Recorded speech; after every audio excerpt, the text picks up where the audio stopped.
Good morning, student. Today we take last exercise your triangle.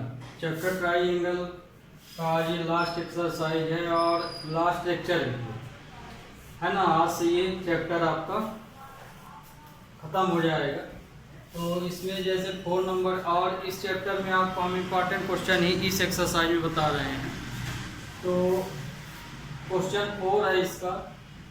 इसके पहले पिछले lecture में बाकी हो गए थे। Triangle ABC and isosceles triangle right angle at C prove that AB square equal to 2AC square.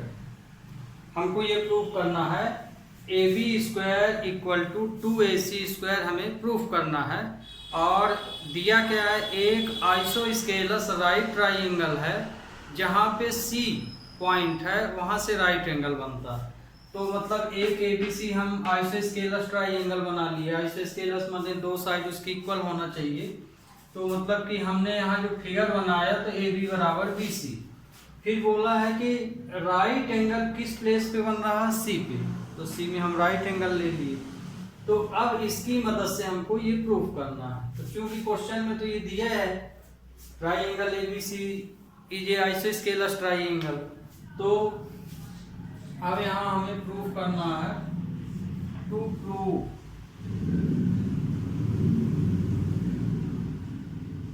AB square equal to 2AC square. ये prove करना है। गिवन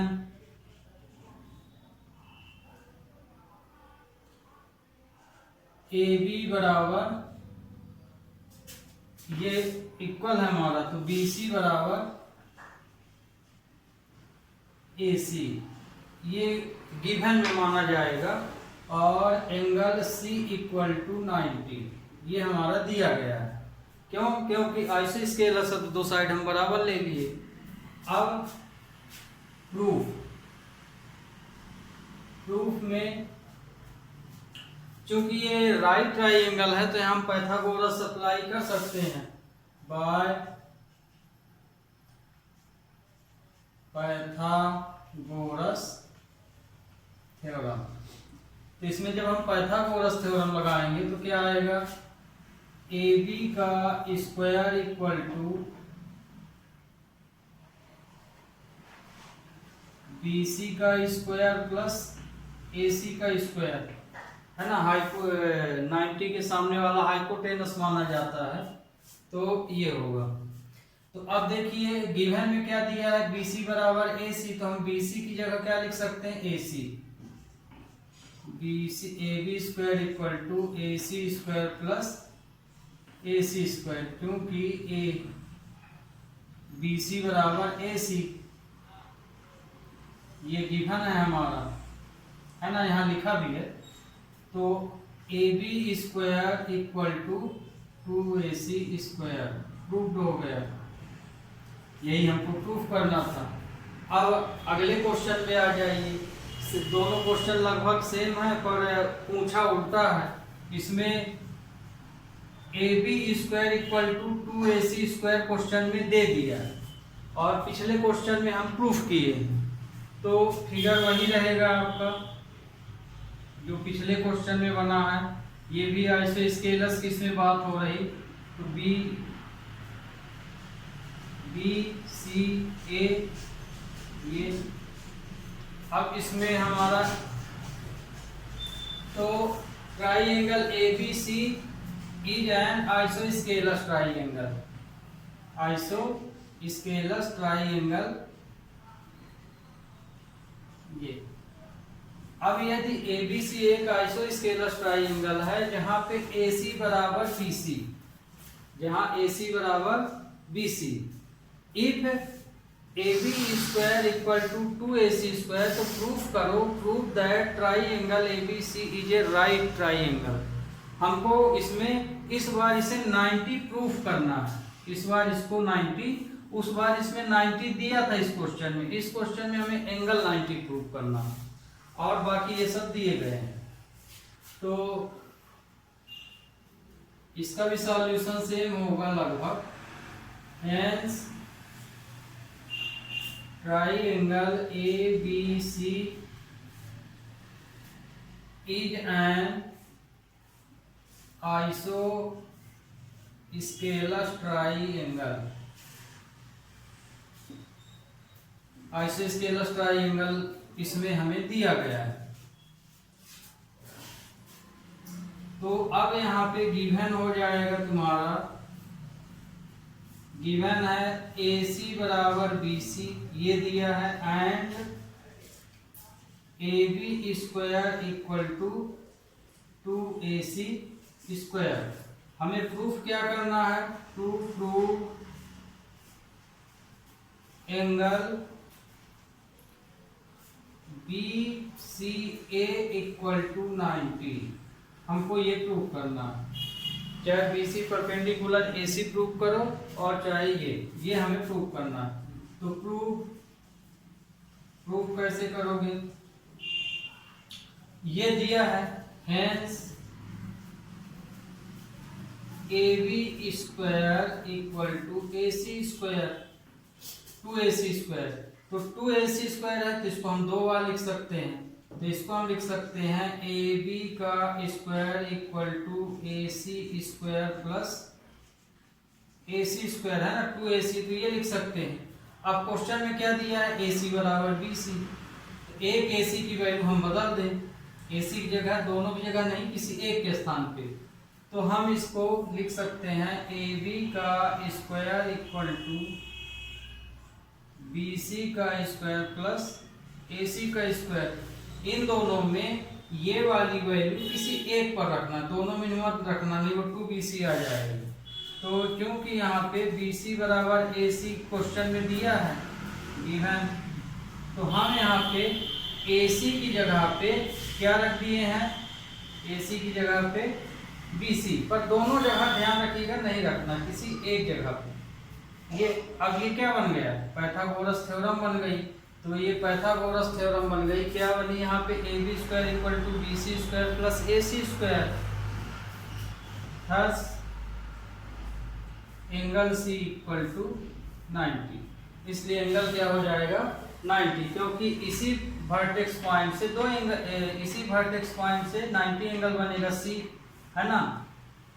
तो चूंकि C इसमें कॉमन पॉइंट है इधर अदर साइड में, और यही C पॉइंट 90 का एंगल बनाएगा। तो पाइथागोरस थ्योरम प्रूफ कर दिए, तो इसकी मदद से हम ये लिख सकते हैं। तो ये हो गया। तो आपका ये क्वेश्चन नंबर 5 कंप्लीट हो गया। अब आते हैं क्वेश्चन नंबर 6 में। तो ये तो अब आपको समझ में आ। अब क्वेश्चन नंबर 6 पे आते हैं। क्वेश्चन नंबर 6 में triangle ABC is an equilateral triangle of side 2A, find each of altitude। बोला है कि एक ABC जो ट्राइंगल है वो एक इक्विलेटरल ट्राइंगल है, मतलब तीनों साइड इसकी बराबर है। तो आगे तो फिगर बना लीजिए। तो ये हमने इसका फिगर बना लिया, ये हो गया ABC। फिर इसकी साइड कितनी बोली गई है? 2A। इसकी पूरी साइड यहाँ से यहाँ तक क्या है? 2A। तीनों साइड बराबर होंगी। फिर अल्टीट्यूड ले लिए D, है ना। Find each of altitude. तो अल्टीट्यूड की हमें लेंथ फाइंड करना, माने AD की वैल्यू निकालना। तो यहाँ पे अल्टीट्यूड क्या है? AD है, और इसी की वैल्यू हमें फाइंड करना है। तो यदि ये यहाँ से यहाँ तक 2A है तो D मिड पॉइंट होगा, तो मतलब कि BD बराबर DC होगा, तो ये AA में बट जाएगा। ये given triangle ABC is an equilateral triangle। Equilateral, ये एक इक्विलेटरल ट्राइंगल है where sides are AB बराबर BC बराबर AC इक्वल टू 2a, जहां पे साइड क्या दी गई है, इसकी तीनों side 2a, hence AB perpendicular BC, then D is midpoint of BC। क्योंकि AB जो है BC के ऊपर परपेंडिकुलर है, इसलिए D जो है BC का मिड पॉइंट होगा। ध्यान रखिए, सब में ये लागू नहीं होता, इक्विलेटरल ट्राइंगल भर में ये रूल लागू होता है।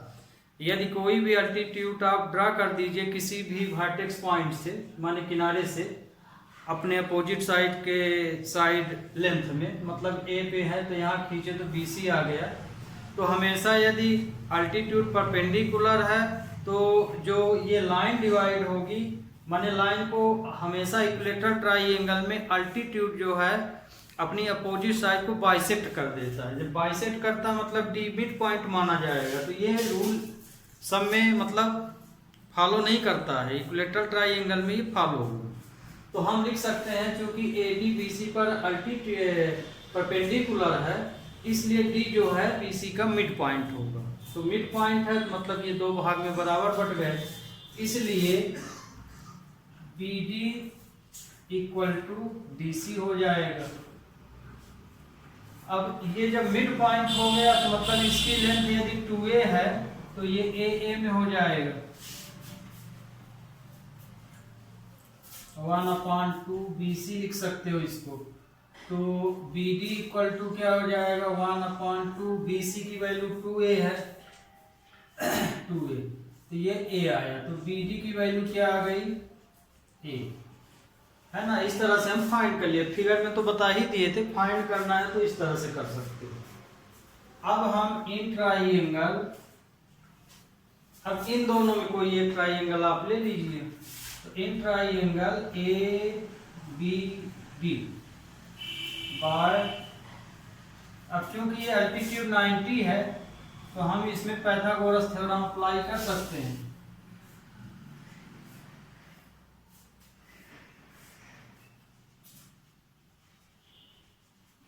बाय पाइथागोरस थ्योरम इस ट्राइंगल में हम ABD लिए हैं, तो ABD में ये अल्टीवो होगा हाइपोटेनस, तो AB का स्क्वायर इक्वल टू BD का स्क्वायर प्लस AB का स्क्वायर। हमें AD की वैल्यू फाइंड करना है। वैल्यू किसकी फाइंड करना है, find length of altitude, each altitude. तो मतलब कि आइसोस्केलर से तो जितना AB होगा इतना इधर से होगा उतना इधर से, माने तीनों अल्टीट्यूड भी सेम है, तो किसी एक को फाइंड कर लीजिए।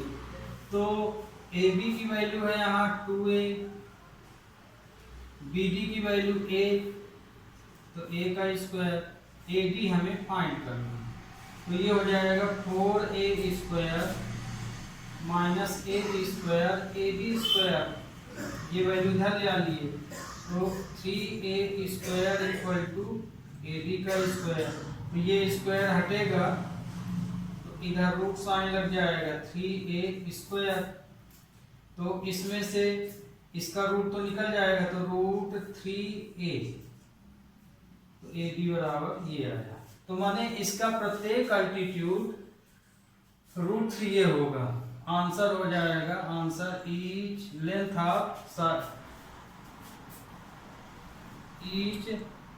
ऑफ अल्टीट्यूड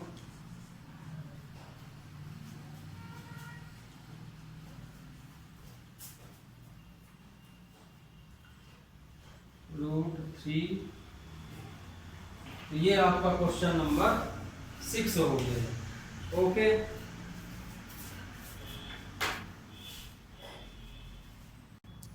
अब 9th नंबर क्वेश्चन देखिए। A ladder 10 metre long reach a window 8 metre above the ground.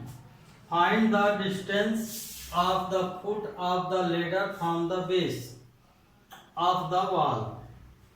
इसमें ये बोला गया है कि एक दीवार के सहारे 10 मीटर है, हम सेंटीमीटर लिख दिए हैं, ये मीटर है सब, 10 मीटर माने 10 मीटर लंबी एक लेडर रखी हुई है, जिसे हम लोग नसेनी बोलते हैं। एक दीवार के सहारे 10 मीटर लंबी एक लेडर रखी हुई है और वो लेडर का जो ऊपरी वाला भाग है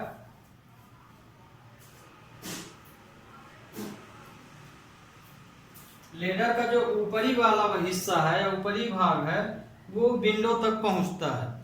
तो यदि विंडो 8 मीटर जो विंडो है दीवार में वो कितने मीटर पर बनी हुई है, 8 मीटर पर बनी, मतलब यहाँ विंडो, तो यहाँ से यहाँ तक विंडो तक की हाइट 8 मीटर दे दिया है। तो हमें ये बताना है कि लेडर का निचला सिरा दीवार से कितनी दूरी पर है, मतलब हमें एसी की लेंथ बताना है। तो हम यहाँ सपोज ये जो फिगर बनाए तो ABC ये फिगर बनेगा, तो यहाँ पे AB आपका लेडर रहेगा, ये वाल हो गया है ना, ये B को हम विंडो मान लिए तो BC वाल हो जाएगी, यहाँ से यहाँ तक की लेंथ हमको AC बताना है। तो ये पूरा फिगर बता ही दिए, वही चीज यहाँ लिखा हुआ। तो by Pythagoras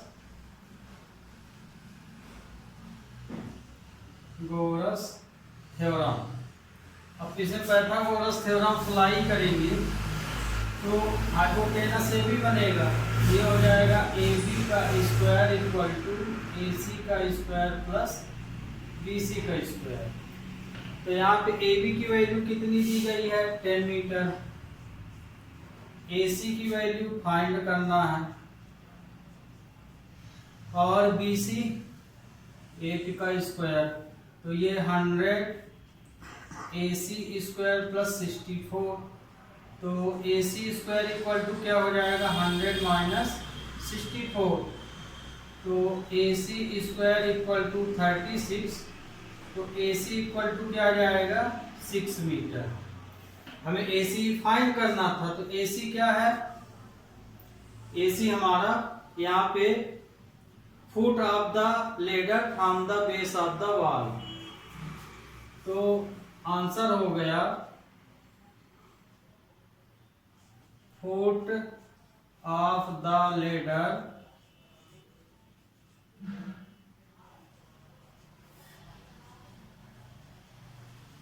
from base of the wall AC equal to 6 metre. ये आपका रिक्वायर्ड आंसर आ गया। Okay, we take next question. अब यहाँ पे 10 नंबर क्वेश्चन जो अभी पिछला बताए थे सेम वही है ना, बिल्कुल एग्जैक्ट सेम है, वही चीज बताना। वहाँ लेडर रखा था, यहाँ वायर लगा हुआ है, तो मतलब आप क्वेश्चन ऑलरेडी समझ ही गए होंगे, पिछले के अनुसार है। इसमें ये बोला है कि एक खंभा है, पोल है, अब पोल में एक तार लगा होता देखे होंगे अपने यहाँ शहरों में या गांवों में लगा रहता है। एक पोल है, पोल में एक तार बांधा गया है यहाँ से और उसे एक पॉइंट पर अटैच किया गया है जमीन पे, मतलब ऐसा वायर।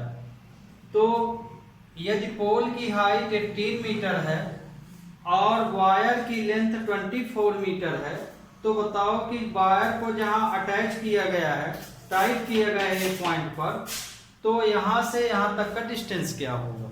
माने क्वेश्चन सेम है, ये लिख दिया गया आपको गिवन में। तो अब इसमें हम ट्राइंगल क्या लेंगे, in triangle ABC by Pythagoras theorem.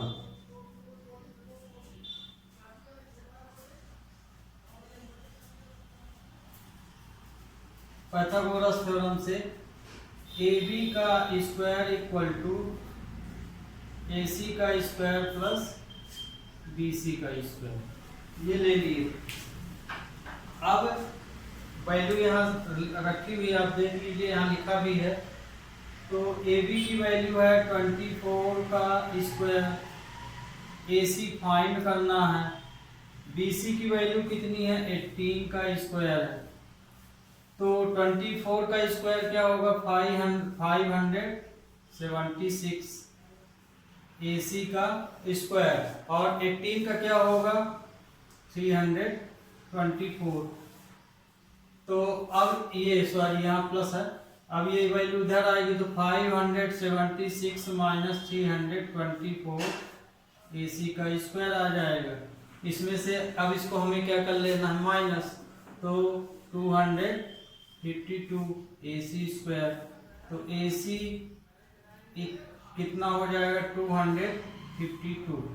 अब इसका हम स्क्वायर रूट फाइंड कर लेंगे, या डेसिमल में निकालिए या फैक्टराइज करके जिनका पेयर बने उसको निकाल लीजिए। तो इसमें आ जाएगा आपका 6√7 मीटर। ये आपका रिक्वायर्ड आंसर आ गया। तो जो वायर टाइट किया गया है पॉइंट पर, उसका यहाँ से पोल तक का जो डिस्टेंस होगा AC वो 6√7। ओके।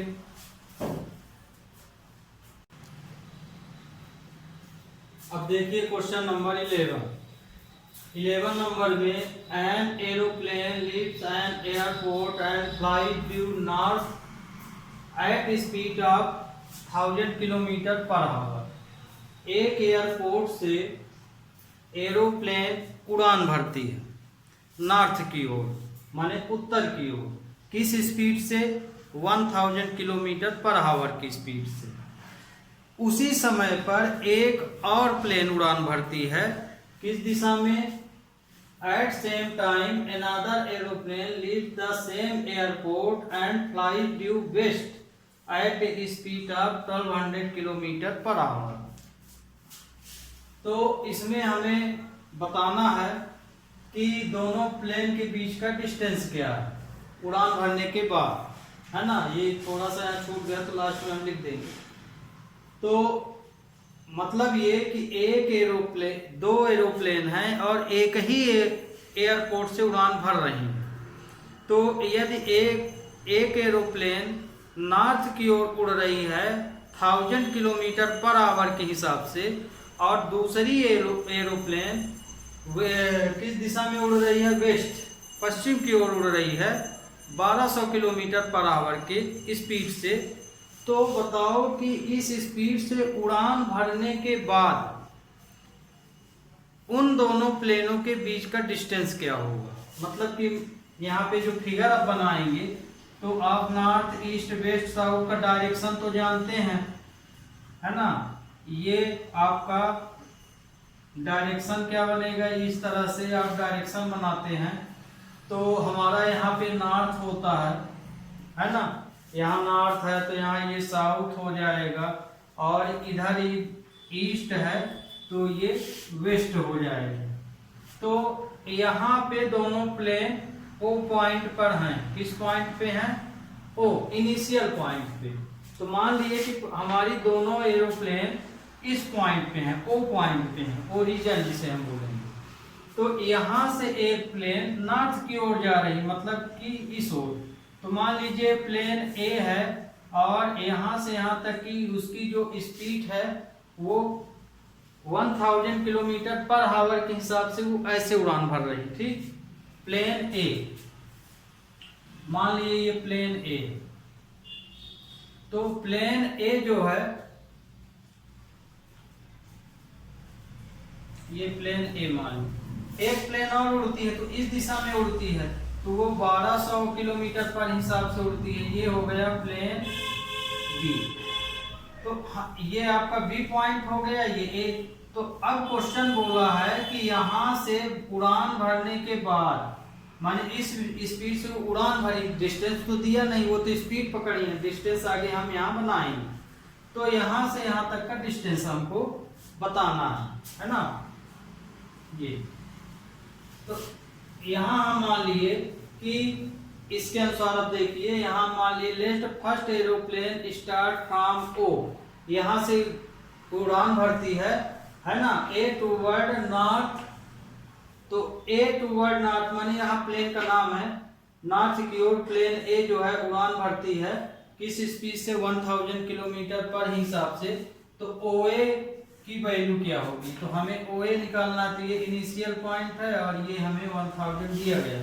तो इसमें पूरा क्वेश्चन इसमें हमने लिखा ही नहीं है।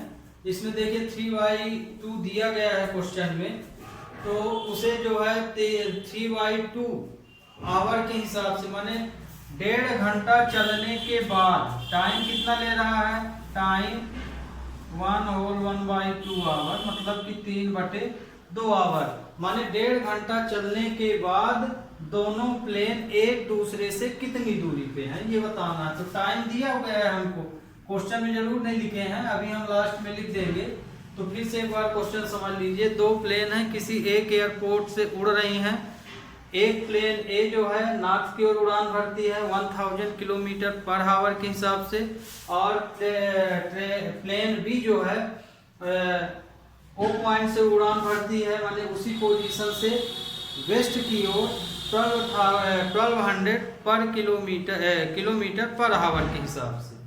तो 1.5 घंटा उड़ान भरने के बाद, 1.5 घंटा उड़ान भरने के बाद दोनों ही प्लेन एक दूसरे से अब कितनी डिस्टेंस पे हैं, मतलब कि ए से बी का हमें पोजीशन बताना। तो 1.5 घंटे दोनों के 1.5 घंटे बाद की बात है। तो प्लेन ए 1000 के हिसाब से है, तो 1000 इंटू 3/2 टाइम को मल्टीप्लाई कर देंगे, तो ये कितना आ जाएगा 1500 किलोमीटर। तो माने 1.5 घंटे बाद प्लेन ए जो है 1500 किलोमीटर चली गई, तो मतलब कि यहाँ से यहाँ तक का जो डिस्टेंस है वो 1500 किलोमीटर हो गया। फिर इसी तरह से let the second aeroplane,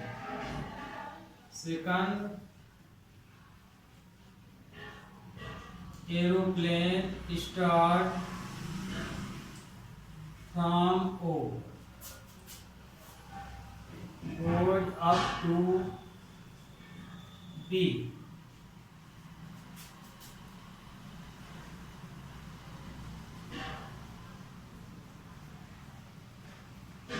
waste की ओर जाती है, देन OB,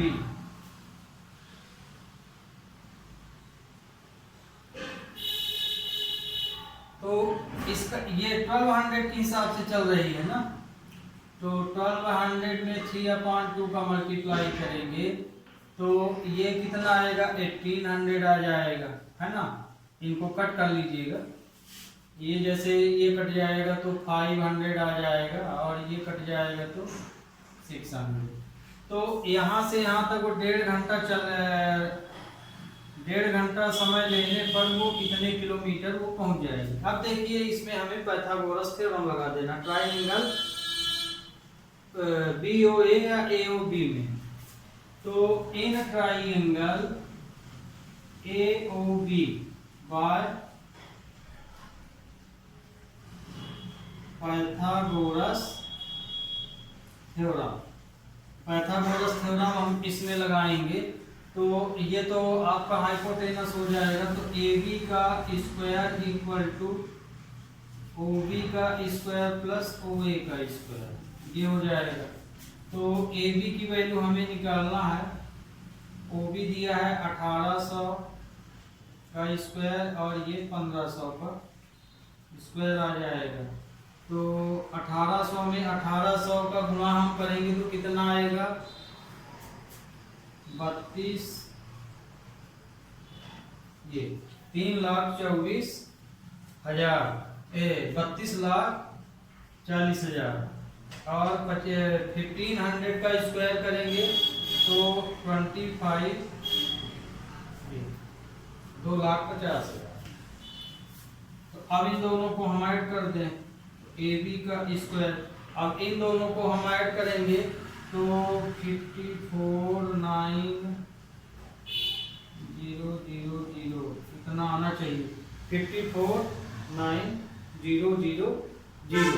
तो अब ये देखिए इसका स्क्वायर रूट निकालेंगे तो AB का स्क्वायर इक्वल टू हो जाएगा 54,9,000। इसका फैक्टराइज कर लीजिए या कि डायरेक्ट स्क्वायर रूट भी निकाल सकते हैं, दोनों चीज कर सकते हैं। तो अब यहाँ पे इसको हम फैक्टराइज करेंगे तो फैक्टराइज यहाँ पे 3 से 9 4 13 13 5 18 3 से कट जाएगा, 3 इंटू 3, फिर 4 जीरो हैं 100 इंटू 100 इंटू इसके बाद 7, तो ये आएगा 7 नहीं 61 ये है। तो अब ये हम फैक्टराइज कर लिए। फैक्टराइज आप अपने से भी कर सकते हैं, आप अलग ढंग से भी कर सकते हैं। तो ये 3 इंटू 161, तो ए बी इक्वल टू आया आपका 300√61 किलोमीटर। माने दोनों प्लेने एक दूसरे से 300√61 किलोमीटर दूरी पर हैं। ओके, तो इसमें देखिए क्वेश्चन नंबर 12 में 2 pole of height 6 metre and 11 metre. दो पोल हैं, एक पोल की हाइट 6 मीटर है, दूसरे पोल की height 11 metre. Stand on the plane ground, दोनों ही एक प्लेन सरफेस में माने गड़े हुए हैं या खड़े हैं। If the distance between the feet of the pole is 12 metre, यदि दोनों पोल एक दूसरे से 12 मीटर की दूरी पे हैं, तो find their distance between their tops, तो उन पोलों की टॉप का डिस्टेंस बताइए। कहने का मतलब, अब फिर से एक बार समझ लीजिए, दो पोल हैं, दोनों ही जो पोल हैं एक दूसरे से 12 मीटर की दूरी पे गड़े हुए हैं। एक पोल की हाइट 6 मीटर है, दूसरे पोल की हाइट 11 मीटर। तो दोनों पोलों के टॉप माने ऊपर वाले जो हिस्से हैं उनका डिस्टेंस क्या होगा। तो इसका जो फिगर बनेगा, तो मान लीजिए एक पोल है ये, जिसकी लेंथ हम 11 मीटर मान लेते हैं।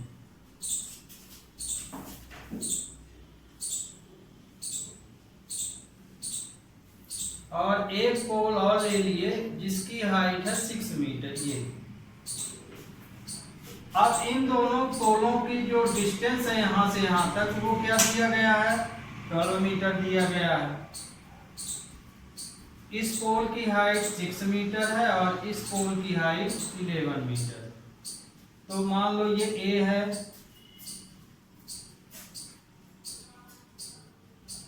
ए बी सी डी, हम इस तरह से इसमें नॉमिनेशन कर लेंगे।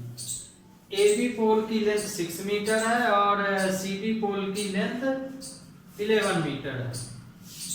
तो हमें क्या बताना, इस दोनों पोलों के टॉप का डिस्टेंस, मतलब कि हमें ये वाला डिस्टेंस बताना है। तो ये हम एक लाइन कंस्ट्रक्शन में ये ले लिए। तो चूंकि सी डी की लेंथ कितनी है, सी डी बराबर 11 मीटर दिया गया है और ये 6 है, तो मतलब कि हमें यदि इसकी लेंथ निकालना है ईडी की, तो 11 में से हमें 6 माइनस कर देना है। तो डीई की लेंथ क्या हो जाएगी, 11 माइनस 6 आ जाएगी 5 मीटर। 5 मीटर का दोनों के बीच इसमें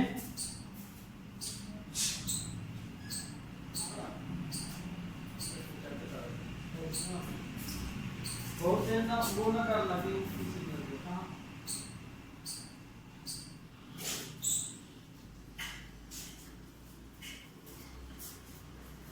तो ये आया। अब हो गया, इसमें ये वाला डिस्टेंस इसके इक्वल ही माना जाएगा, है ना, 12 मीटर। तो अब इसमें हम फिगर के अनुसार let pole A B equal to 6 metre, pole C D 11 metre. Here BC की जो लेंथ है AE के इक्वल होगा, इसलिए ये 12 मीटर माना जाएगा। और यहाँ पे क्योंकि AB CE की इक्वल है, इसलिए 11 माइनस 6 हो गया। और AB इक्वल CE, तो ये वाली लेंथ AB इक्वल CE है, इसलिए DE की जो लेंथ होगी CD माइनस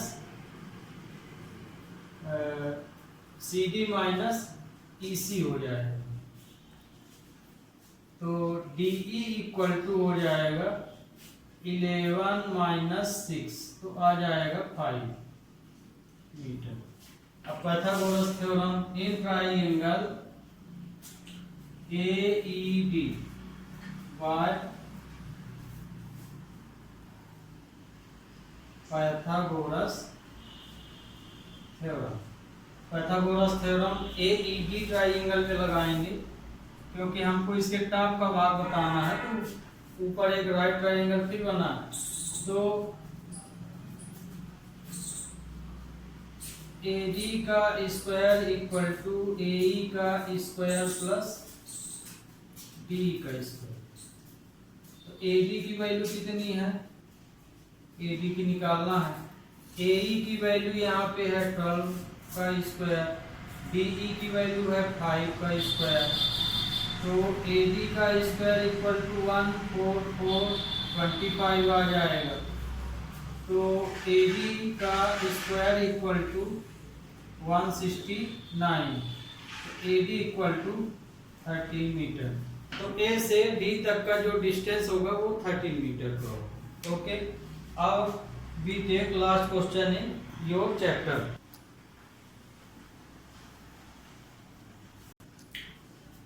अब अगला क्वेश्चन देखिए, इसको तो ऊपर का बता दिए हैं, मिटा दे रहे हैं।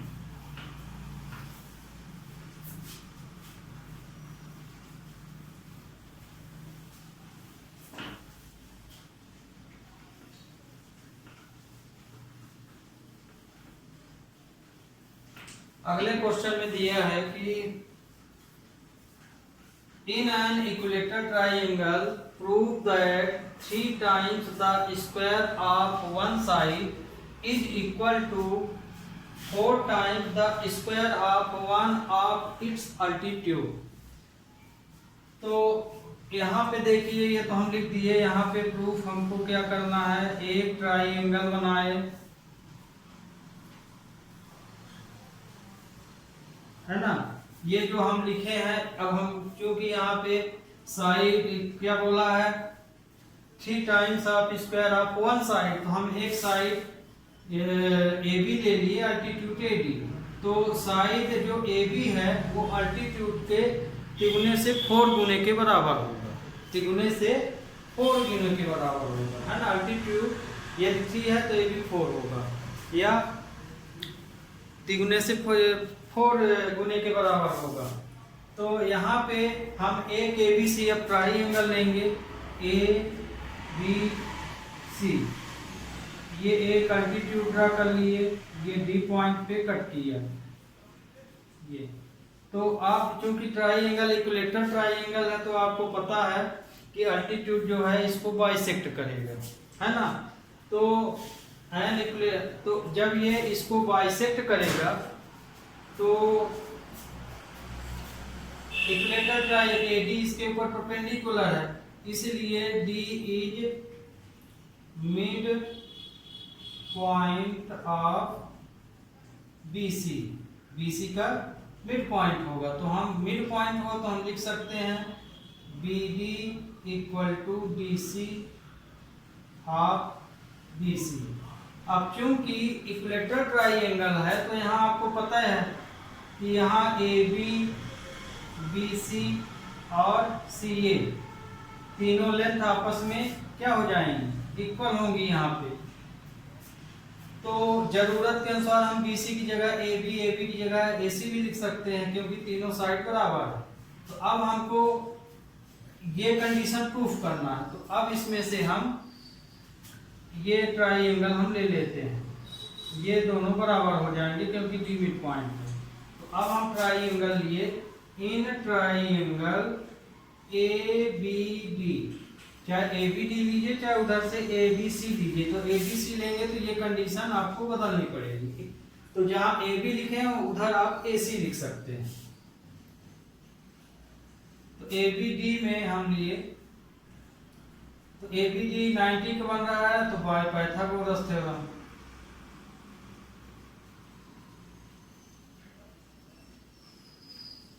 पाइथागोरस थ्योरम से हम लिख सकते हैं AB का स्क्वायर इक्वल टू BD का स्क्वायर प्लस AD का स्क्वायर। तो ए बी का स्क्वायर इक्वल टू, हम बी डी के स्थान पे क्या लिख सकते हैं, हाफ बी सी लिख सकते हैं। बी डी के स्थान पे हम क्या लिख सकते हैं, half B C, half B C का स्क्वायर लिख सकते हैं। तो ये देखिए जो वैल्यू लिखे हैं, तो बी डी की वैल्यू हम क्या लिख दिए हैं, ये B C, half B C square plus A D का स्क्वायर। अब यहाँ पे देखिए, क्योंकि हमको साइड जो है अल्टीट्यूड के इक्वल, किसी एक साइड को अल्टीट्यूड के इक्वल, स्क्वायर के अल्टीट्यूड के इक्वल प्रूव करना है, और कंडीशन क्या दिया है, जो साइड है अल्टीट्यूड से 3 गुने से 4 गुने के बराबर है। तो अब हम BC की जगह में जरूरत के अनुसार AB लिख सकते हैं, क्योंकि हमें AB इसमें बनाना पड़ेगा। तो हम इसको लिख सकते हैं AB का square equal to half AB का स्क्वायर भी लिख सकते हैं, क्योंकि यहाँ पे BC बराबर AB है, क्योंकि ट्राइंगल इक्विलेटरल ट्राइंगल दिया है, प्लस AD का स्क्वायर, AD का स्क्वायर। तो AB का स्क्वायर इक्वल टू 1/4 AB का स्क्वायर प्लस AD का स्क्वायर लिख सकते हैं, है ना। होल स्क्वायर है तो ये खोलेंगे तो ये आ जाएगा। AB को एक साइड कर लीजिए, तो AB का स्क्वायर माइनस 1/4 AB का स्क्वायर इक्वल टू AD का स्क्वायर। एलसीएम लिए इसका, तो 4AB का स्क्वायर माइनस AB का square upon 4 equal to AD का स्क्वायर। अब देखिए ये इससे माइनस हो जाएगा, तो 3AB का स्क्वायर अपॉन 4 AD का स्क्वायर हो जाएगा। इसका क्रॉस मल्टीप्लाई करेंगे तो 3AB का स्क्वायर इक्वल टू 4AD का स्क्वायर। ये है, ये हमें हैंस प्रूव्ड। तो स्टूडेंट, आज से आपका चैप्टर 6 ट्राइंगल फिनिश हो चुका है, माने ख़त्म हो गया है। नेक्स्ट चैप्टर आपका कोऑर्डिनेट वाला आएगा, उसको अब लेंगे।